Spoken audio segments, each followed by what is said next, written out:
dipersembahkan oleh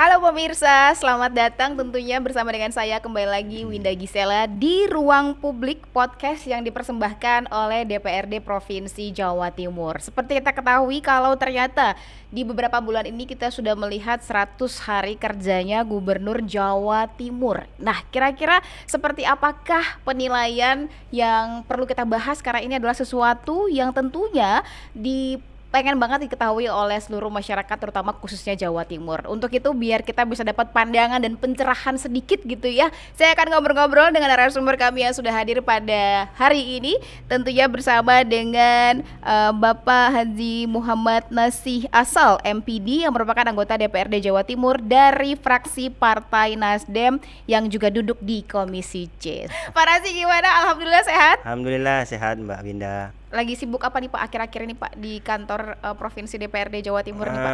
Hari ini kita sedang akan membahas PAPBD. Jadi anggaran perubahan di akhir tahun yang memang setiap tahun ya kita harus bisa mengagendakan pembahasannya agar sesuai dengan surat dari Kemendagri. Batasan waktunya sudah ditentukan, jadi kita harus kejar waktu juga supaya pada saatnya nanti disahkan PAPBD itu selain tepat waktu juga bisa terhubung dengan bagaimana sih program-program yang dibuat oleh Provinsi Jawa Timur untuk masyarakat. Oke, itu tadi ya kejar waktu. Saya Kejar nangkep tuh, waktu. Pak Rashid tadi bilang kejar waktu nih. Ya. Apalagi sekarang kita akan membahas ya mengenai bagaimana caranya kita menakar kinerja Gubernur Jawa Timur di periode kedua. Janji, capaian, dan juga tantangan nih Pak Nasih. Yap. Kira-kira gimana nih tanggapan dari Pak Nasih sendiri nih Pak? Melihat udah hampir lebih ya dari 100 hari kerja udah lebih ya Pak ya? Iya. Kira-kira pandangan Pak Nasih sendiri seperti apa nih Pak? Sampai hari ini ya masih dalam progres ya, karena memang kalau ngomong tentang janji 100 hari memang tidak sesederhana untuk bagaimana janji-janji bagaimana program-program yang sudah dirancang sedemikian rupa oleh gubernur dalam hal ini bisa dirasakan betul oleh masyarakat ya. Karena apa? Karena memang sebenarnya kalau kita ngomong tentang periode kedua ini kan keberlanjutan dari periode pertama gubernur memimpin Provinsi Jawa Timur. Tentu di periode pertama itu memang kita melihat kenapa kemudian masyarakat hari ini mempercayakan kembali kepada Ibu Gubernur. Memang bisa dalam tanda kutip bisa saya katakan mungkin masyarakat juga melihat bahwa ada janji-janji, ada PR-PR yang belum terselesaikan sehingga harus diselesaikan di periode ini. Jadi ya kita ngelihat 100 hari kerja yang dilakukan oleh pemerintah Provinsi Jawa Timur sekarang sedang on progress, tinggal bagaimana semakin didorong terus agar ya sesuai dengan apa yang diharapkan oleh masyarakat, bahwa ada PR-PR yang belum terselesaikan ya harus diselesaikan di periode kedua ini. Oke, nah kalau tadi tuh Ibu Gubernur kan udah masuk di periode kedua, ya kan? Kalau Pak Nasih periode kedua juga ya di DPRD Jawa Timur ya? Alhamdulillah saya juga periode kedua, jadi insya Allah kita atau saya pribadi tentu akan mengawal terus bagaimana pembangunan di Jawa Timur ini bisa betul-betul tepat sasaran, kemudian sesuai dengan harapan masyarakat. Di Kabupaten Bangkalan ya Pak ya, benar ya? Saya berangkatnya dari Dapil Madura. Jadi Dapil Madura ya kalau Jawa Timur itu kan dapilnya kan gitu. Jadi kita di Dapil Madura, Bangkalan, Pamekasan, Sampang, Sumeneb. Oke, ini juga satu kehormatan buat saya ya bisa langsung ngobrol dengan ketua fraksi partainya Nasdem. Ya, alhamdulillah hari Tambah ini. lagi kesibukannya ya Pak ya. Ya di periode kedua ini ya otomatis ya mendapatkan tanggung jawab baru yang lebih berat tentu. Tapi bismillah kita meyakini bahwa insya Allah sepanjang semuanya dilakukan sesuai dengan koridor yang sudah ditetapkan, terutama jangan sampai kemudian ada pelanggaran-pelanggaran hukum ya, karena kita ingin menjaga bahwa Jawa Timur itu ya jangan sampailah ada kasus-kasus terulang kembali. Jangan ya Pak ya, Jangan justru malah banyak prestasi-prestasi nantinya ya Pak ya, betul itu. dong. Apalagi nanti mudah-mudahan nanti masuk ke 3 periode. Amin Pak. Amin aja deh. Oke, Pak. Tapi kalau melihat gitu ya, tadi kita udah sempat bahas sedikit gitu tentang kinerja dari capaian dari Ibu Kofifa gitu ya, Gubernur Jawa Timur sendiri. Kalau menurut Pak Nasi sendiri gitu Pak, dari janji-janji capaian dan juga target yang sudah diberikan, mana nih yang menurut Bapak sudah berhasil direalisasikan dan kira-kira mana yang masih tertunda dan mungkin yang harus menjadi fokus Pak untuk saat ini? Ya, mungkin saya melihatnya begini ya Mbak, bahwa capaian kinerja yang sudah diperoleh dan dilakukan oleh gubernur itu mungkin dalam tanda kutip belum merata, ya, bahwa masih ada daerah-daerah tertinggal yang ya perlu ada upaya untuk percepatan pembangunannya. Dan dari sini kita ngomong bahwa pemerataan pembangunan di Jawa Timur ini masih perlu mendapatkan perhatian lebih serius.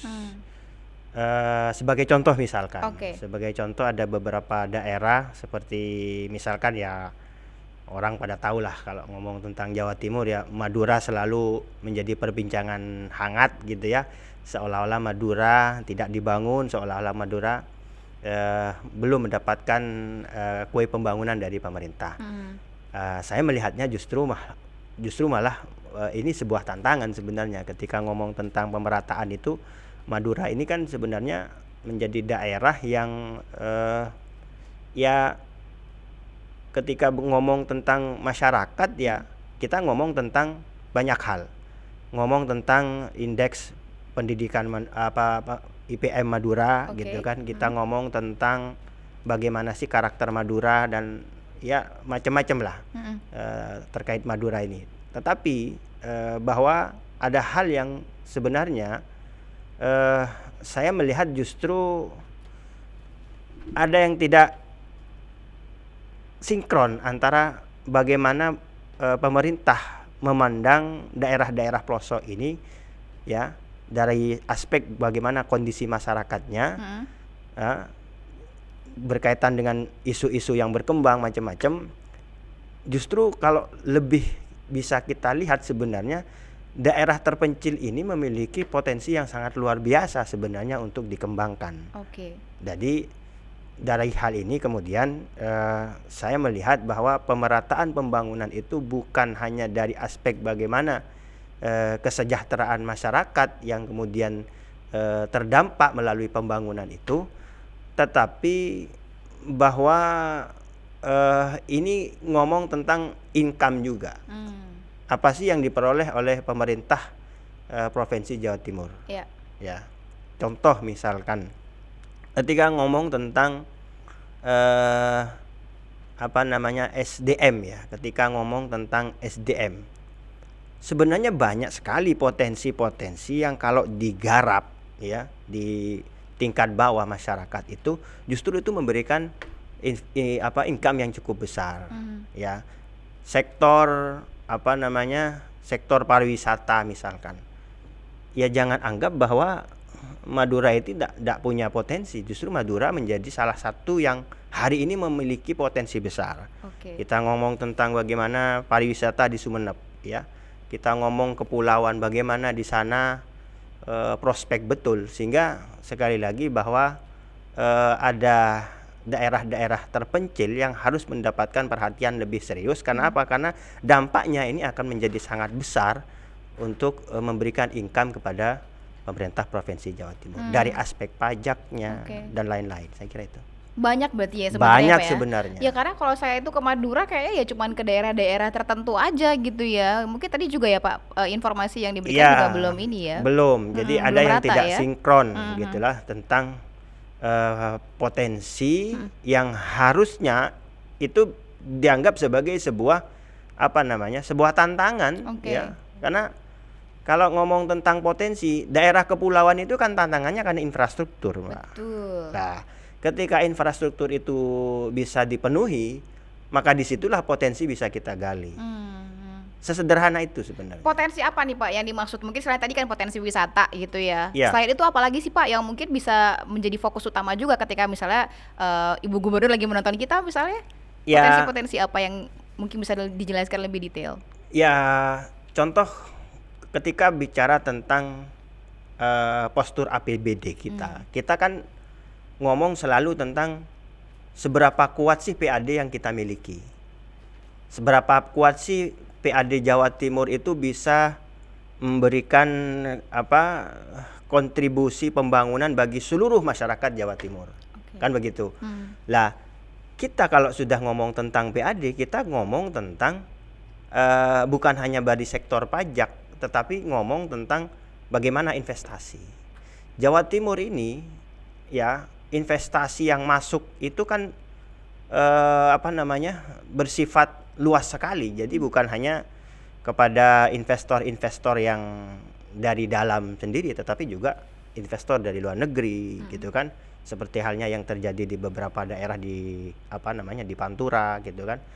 Lah, kita kembali kepada bahwa ketika ngomong tentang investasi di Jawa Timur, lah ya ini kita ngomong tentang income yang akan masuk kepada pemerintah provinsi. Sehingga kembali lagi ketika kita ngomong seberapa kuat postur anggaran kita, ya seberapa kuat juga inovasi yang dilakukan oleh pemerintah Provinsi Jawa Timur. Nah, untuk mencapai itu menurut Pak Nasi sendiri, langkah apa yang harus dilakukan nih Pak? Ya, terutama dari Komisi C ya? Iya, karena kebetulan saya di Komisi C yang bergerak di bidang keuangan, memang saya selalu mendorong agar bagaimana PAD kita itu semakin tahun semakin meningkat, gitu kan? Bahwa kita ingin mensejahterakan masyarakat itu bukan hanya dengan memberikan modal usaha, karena memang pemerintah Provinsi Jawa Timur memiliki salah satu BUMD ya kan, yang bergerak di bidang perbankan, tetapi juga bagaimana masyarakat itu untuk bisa sejahtera, peluang kerjanya itu mereka dapatkan secara luas gitu. Maka kehadiran investor ini menjadi sangat penting ya, agar agar lapangan pekerjaan itu juga akan semakin besar. Nah, hari ini ya kita bersyukur lah dari capaian target PAD yang sudah direalisasi dari tahun ke tahun. Tetapi 5 tahun ke depan ini tentu harus ada terobosan, harus ada inovasi-inovasi. Begitu. Saya membayangkan dari daerah-daerah terpencil yang justru hari ini kita melihat potensinya ada di sana, ya kan? Kayak kemarin contoh, saya sempat berkunjung ke salah satu daerah di Kabupaten Pamekasan, itu ada di pegunungan. Itu suasananya ya sama kayak Batu, sama kayak Malang. Jadi asri banget di sana. Tetapi saya tanya-tanya sampai hari ini nggak ada tuh semacam yang kayak di Malang itu wisata ya, wisata gitu ya. Untuk masyarakat itu nggak ada. Yang kemudian ini terdorong karena memang ada pemerintah yang hadir untuk bisa menggeliatkan ekonomi yang ada di bawah di sana. Tapi kita berharap ya dengan adanya Pak Nasi juga ya nanti kita bisa berharap bisa membantu membuka insya Allah. Wisata juga pada akhirnya, karena kan orang-orang jadi nggak pada fokus ke Malang, ke Batu gitu ya Pak ya, tapi juga bisa ke tadi ya, ke daerah-daerah yang daerah-daerah terpencil. Saya kira bukan hanya Madura gitu kan, banyak juga sebenarnya. Ya, kalau udah ngomongin soal anggaran, memang kayaknya memang daerah-daerah terpencil sepertinya masih butuh yang namanya fokus utama gitu ya dari Gubernur Jawa Timur ya Pak ya. Oke, tapi kalau menurut Bapak tadi kan dari sisi pemerataan yang masih infrastruktur yang belum merata begitu ya. Merata. Tapi kalau dari sisi pendidikan sendiri seperti apa nih menurut Pak Nasi? Sejauh ini ya. Sejauh ini kan dari sisi pendidikan memang ini menjadi sesuatu yang kemudian mungkin tidak dihubungkan dengan bagaimana kesejahteraan masyarakat. Padahal justru sebenarnya ini menjadi sangat fundamental. Karena apa? Karena ketika berbicara IPM, yaitu salah satu indikatornya kan bagaimana pendidikan itu. Iya, betul. Gitu kan. Nah, ketika ngomong tentang pendidikan, maka ya kita berbicara tentang fondasi sebenarnya bagaimana masyarakat itu bisa kemudian merasakan yang namanya kesejahteraan hidup, karena memang perhatian terhadap pendidikan ini benar-benar dilakukan. Kalau kita ngomong tentang pendidikan di Jawa Timur ini, lembaga pendidikan mulai dari yang formal, non formal, macam-macam, banyak sekali. Banyak, betul. Banyak sekali. Banyak ya. Banyak sekali.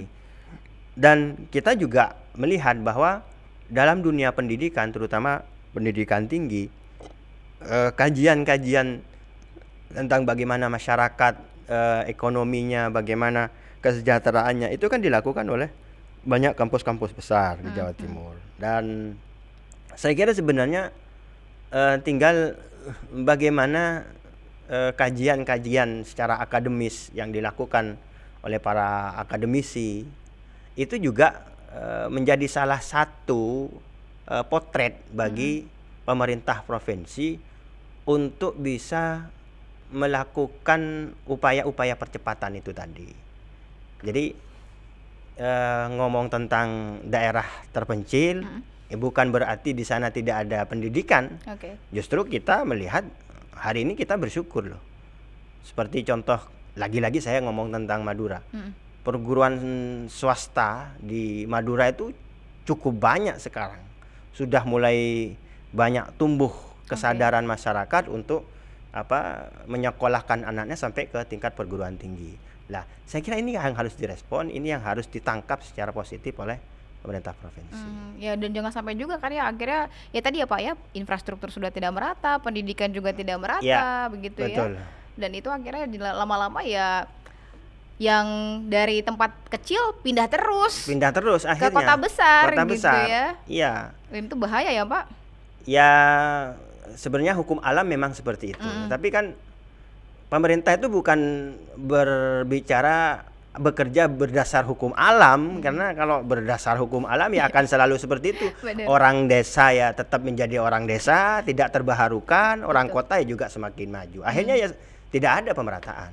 Benar. Tapi kalau melihat Pak, ini sekarang nih perkembangan kan tadi sempat dibahas juga ya, kalau beberapa udah mulai sadar juga gitu ya, beberapa masyarakat sudah mulai peka gitu ya dengan pentingnya pendidikan, sehingga mulai banyak perguruan tinggi swasta yang muncul di daerah-daerah terpencil gitu ya.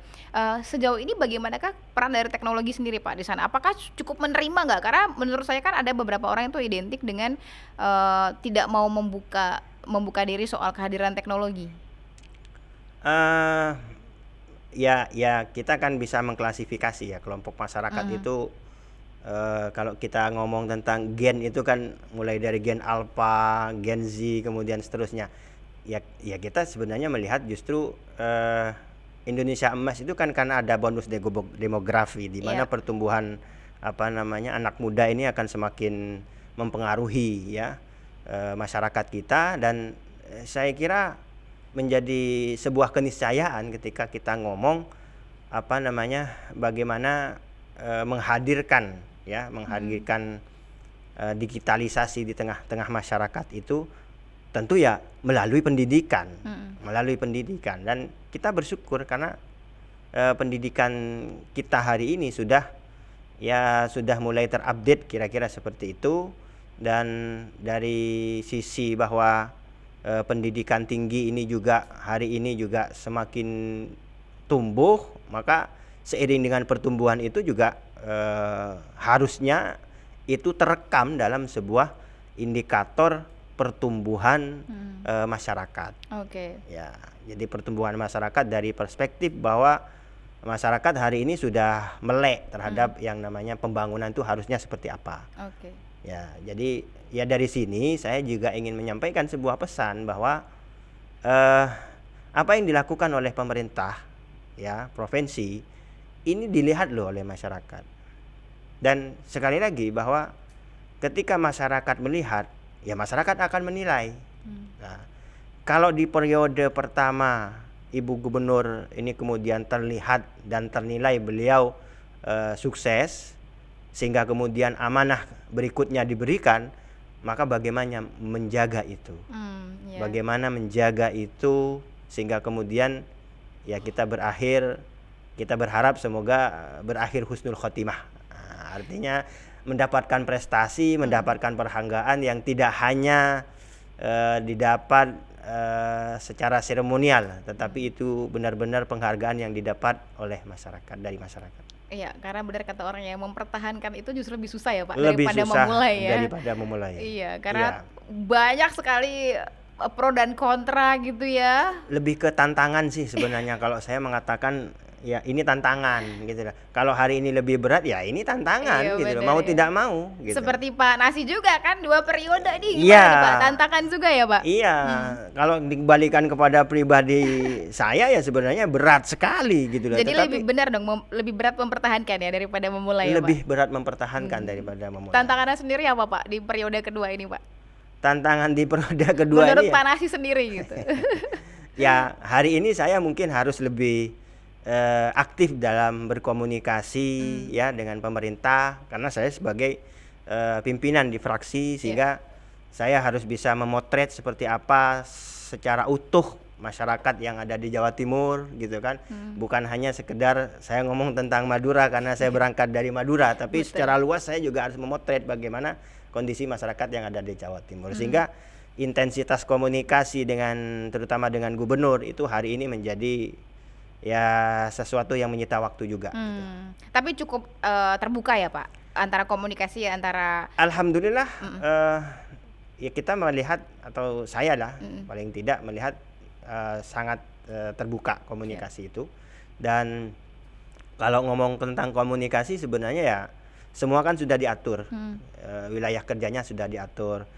Kita ini anggota DPRD ini kan membahas anggaran bersama gubernur gitu kan, dimana semua sudah diatur mulai dari RPJMD-nya, mulai dari bagaimana rencana pembangunan jangka menengah, jangka panjang seterusnya, itu yang semuanya kita diskusikan bersama dengan pemerintah provinsi, meskipun ya tidak harus dengan gubernur gitu kan, tetapi bawahannya seperti sekretaris daerah, kemudian juga mungkin kan dengan wakil gubernur juga. Jadi komunikasi yang kita bangun itu bukan bersifat personal, tetapi bersifat secara kelembagaan, bahwa kami di DPRD ya memiliki tugas fungsi untuk menemani gubernur ya untuk membangun di Jawa Timur gitu. Karena kan kalau kata orang kan komunikasi adalah kunci dari sebuah berhasilnya hubungan. Passwordnya itu. Iya kan, hubungan antara DPRD dengan pemerintah. Bener ya Pak? Bener. Bapak dengan sebegitu banyak aktivitas di Pak Nasi, gak capek apa Pak? Terus masih sempet emang ngelakuin hobi? Iya, hobinya apa nih Pak? Kalau hobinya ngopi ya paling mudahnya hari ini sudah ngopi nih sudah. Hobinya cuma ngopi aja ya Pak ya? Ngopi aja. Pagi, siang, sore, malam? Pagi, siang, sore, malam. Kopi pahit, kopi manis Pak? Tergantung kondisi aja sih. Kalau lagi banyak ruwet pengen yang manis gitu kan. Ya. Kalau anggota DPRD mau begitu ya. Kalau kita ini orang-orang biasa tergantung kondisi kantong Pak. Iya. Kira-kira seperti itu. Iya, kalau akhir bulan kopinya gitu ya. Oh gitu ya Pak? Iya, Emang bisa juga Pak begitu ya? Bisa Mbak. Karena bisa. Anggota DPRD adalah manusia ya. Iya. Iya, kalau kita kan tergantung kondisi dompet. Kalau akhir bulan kopinya pahit Pak. Kopinya pahit. Gitu kalau lagi udah baru-baru nih transferan masuk, kopinya manis Pak. Kopi pahit pun terasa manis ya. Oke. Tapi Pak, kalau misalnya Bapak lihat sendiri gitu ya, ada satu program juga ya dari Gubernur Jawa Timur, ada 9 pilar Nawa Bakti Satya ya kan ya Pak, yang diteruskan di periode ini. Nah, dari pengamatan dari Pak Nasi sendiri nih, mana pilar yang paling terlihat implementasinya saat ini? Yang hari ini yang paling terlihat itu saya melihatnya ada program Jatim Kerja. Jatim Kerja, di mana program Jatim Kerja ini memang kita melihat ada yang lebih fokus dilakukan oleh pemerintah Provinsi Jawa Timur, terutama dari sisi bagaimana memberikan semacam pembekalan kepada masyarakat ya untuk bagaimana berwirausaha misalkan ya. Jadi dari aspek misalkan layanan masyarakat tentang izin usaha, ini kan karena kebetulan saya di Komisi C ya, saya bermitra dengan Dinas Penanaman Modal yang kemudian juga membuat regulasi tentang bagaimana sih kemudahan untuk berusaha di Jawa Timur itu. Dan itu dilakukan dan terus dilakukan meskipun hari ini sebenarnya tidak hanya mendorong agar masyarakat yang mau berwirausaha diberikan kemudahan, tetapi juga mendorong sekali lagi agar ada penciptaan lapangan kerja. Ya, kalau UMKM itu kan dia akan selalu hidup, ya, dia akan selalu hidup karena kalau kita ngomong masyarakat kita, terutama sektor UMKM, ini mau didorong atau tidak didorong ya, maka masyarakat pasti berpikir kalau saya nggak bekerja, saya mau makan apa? Betul. Gitu kan. Sehingga keberadaan UMKM yang tumbuh dengan sendirinya itu hari ini mendapatkan perhatian dari masyarakat, dari pemerintah. Tapi dari sektor bahwa penciptaan lapangan kerja ini yang sekali lagi saya katakan belum terjadi pemerataan. Jadi dari sisi ini, jadi Jatim Kerja ini saya kira menjadi sesuatu yang ya saya selalu mendorong hal itu agar ya terjadi pemerataan kesejahteraan masyarakat melalui peluang kerja yang diciptakan oleh pemerintah Provinsi Jawa Timur. Tapi itu saya jadi penasaran ya Pak, kenapa ya memang kalau saya tuh ngelihat beberapa daerah-daerah terpencil gitu ya, daerah-daerah kecil itu memang tidak menjadi prioritas dari pemerintah pusat gitu. Kenapa ya Pak alasannya? Apakah memang ada banyak yang tidak tersampaikan atau karena apa sih biasanya Pak alasannya Pak? Apa karena terlalu fokus sama di pusat ya? Bukan. Ya karena sekali lagi kita ini kadang terlalu terbebani oleh regulasi yang kita buat, ya. Sementara regulasi itu dalam prakteknya itu terkadang ya tidak menyentuh kepada hal yang substansi, lebih kepada yang normatif aja, gitu. Jadi saya kira bukan persoalan bahwa pemerintah tidak memperhatikan, tetapi bahwa ada pandangan-pandangan yang harusnya bisa terekam ya pada saat contoh misalkan gubernur misalkan datang ke daerah. Maka gubernur datang ke daerah bukan hanya sekedar menyapa masyarakat, tetapi gubernur juga bisa melihat kondisi masyarakat di situ dari berbagai sektornya itu terekam, sehingga sekali lagi antara apa yang menjadi harapan masyarakat di bawah ya itu bisa tersampaikan tanpa harus ada ya narahubung kira-kira seperti itu. Jadi istilah ordal itu kan hari ini justru belum bisa kita hapuskan ya? Gitu ya. Jadi siapa yang dekat ya dia yang bisa menyampaikan dan seterusnya. Padahal kita tahu bahwa aktivitas gubernur dalam hal ini kan luar biasa padat gitu ya. Beliau turun ke daerah-daerah. Kemudian di sini juga ada kayak saya. Ini kan juga menjadi wakil rakyat yang juga turun ke bawah. Ya kita sama-sama merekam lah, untuk kemudian ya kita duduk bareng, itulah. Jadi apa yang sudah saya rekam kita kombinasikan dengan apa yang terpotret oleh gubernur, begitu.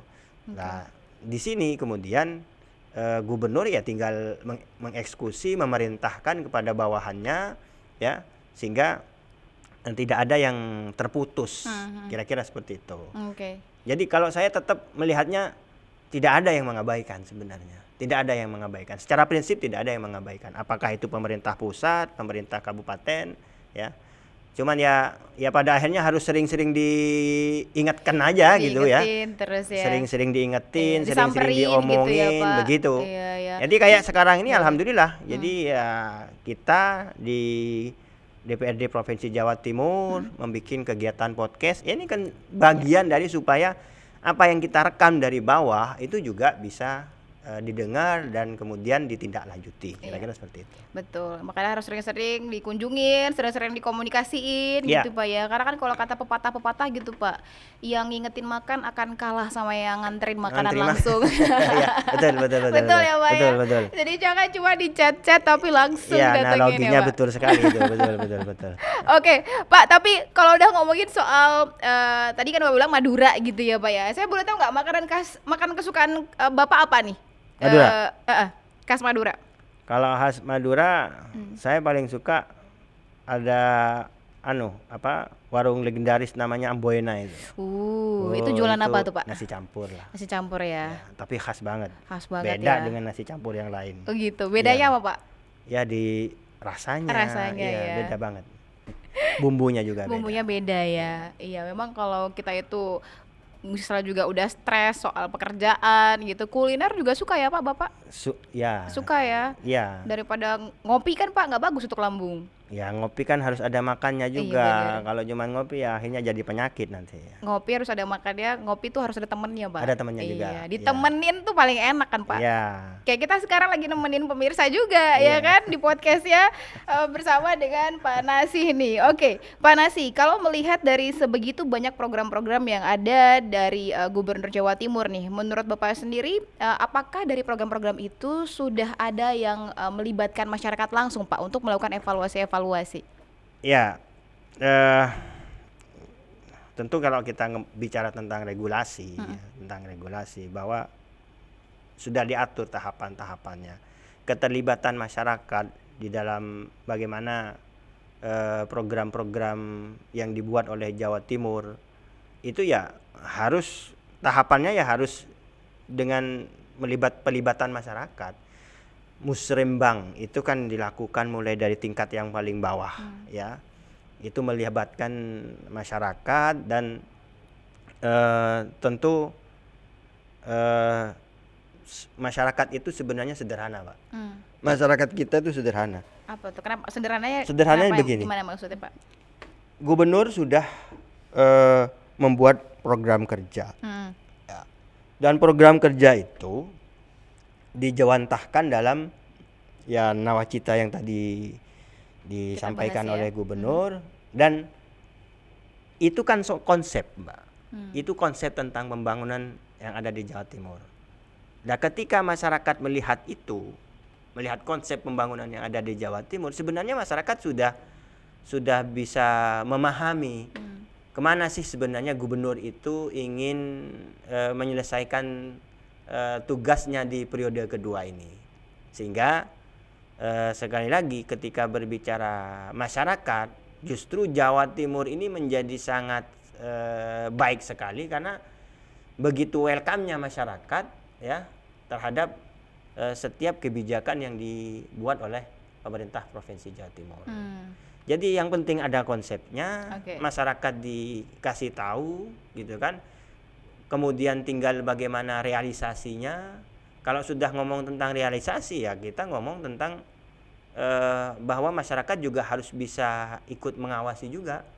Makanya dalam teori pembangunan itu transparansi itu juga menjadi sangat penting. Sehingga jangan sampai kemudian ada miskomunikasi, ada misinformasi yang terjadi di masyarakat. Sehingga kondusivitas pembangunan itu akan sangat terganggu ketika transparansi ini tidak dilakukan.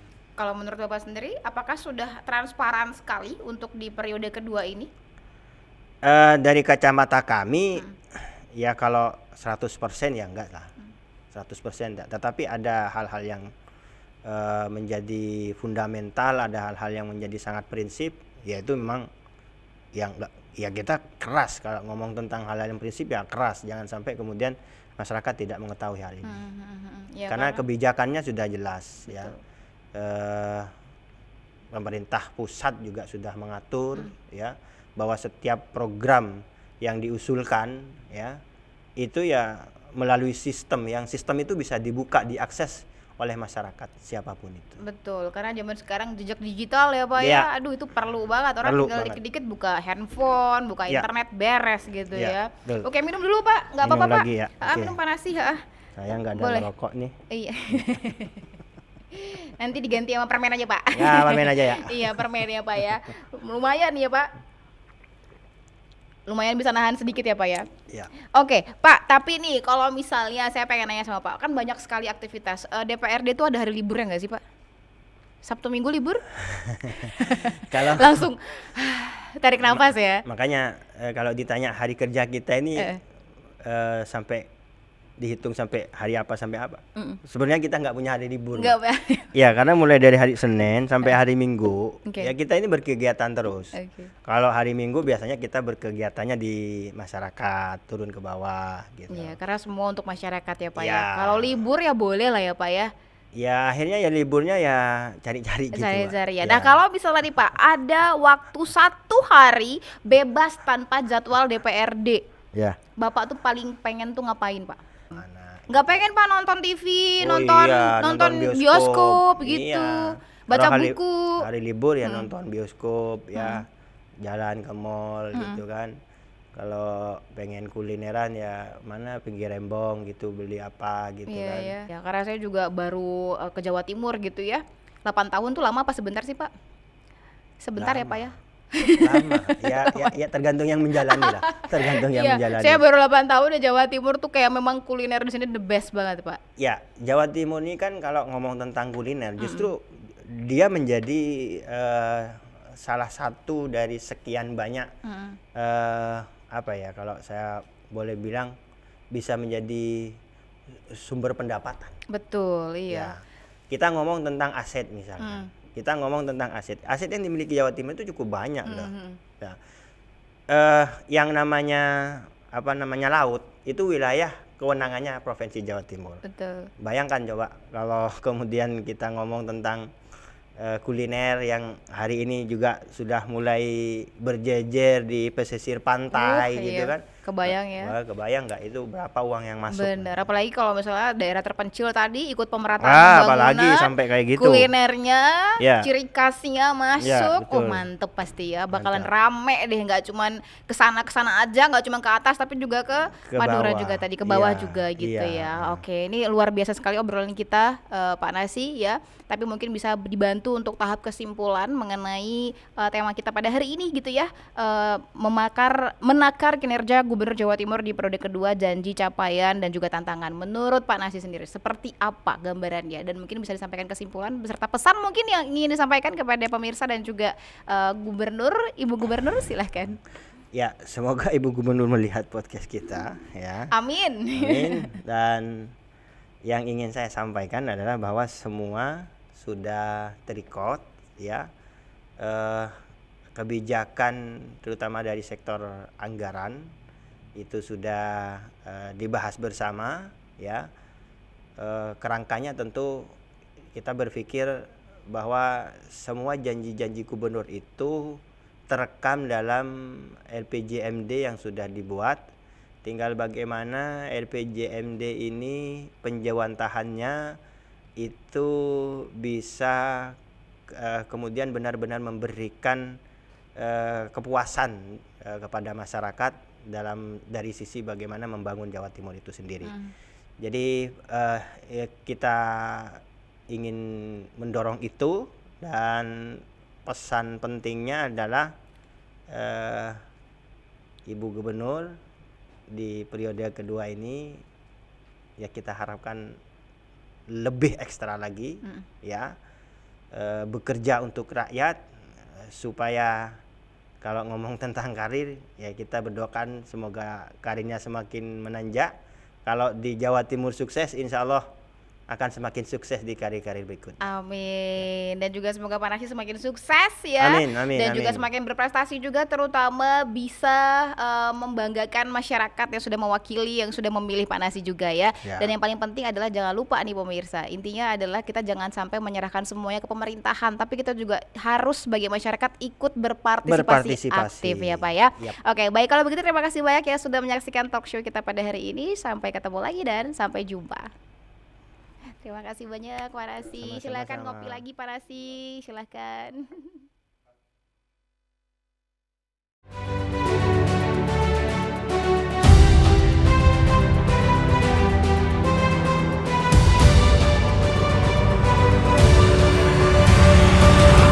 Acara ini dipersembahkan oleh